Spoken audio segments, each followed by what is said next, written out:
आगामी झिंग या मराठी चित्रपटाची पत्रकार परिषद कोल्हापूरमध्ये उत्साहात पार पडली। चित्रपटातील कथानक, कलाकारांचा सहभाग, दिग्दर्शकांचा दृष्टिकोन आणि संगीताची झलक यामुळे वातावरण भारावून गेले।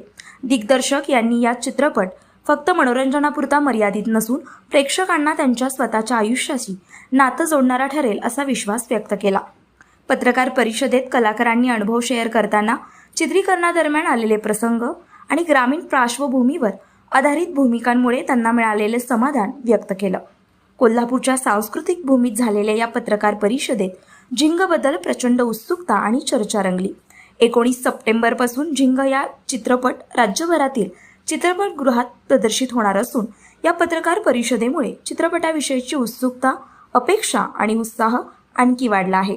हा चित्रपट केवळ पडद्यावरील गोष्ट नाही, तर प्रत्येक स्वप्नाळू माणसाच्या संघर्षाला सलाम करणारा एक संगीतबद्ध नजराणा ठरणार आहे।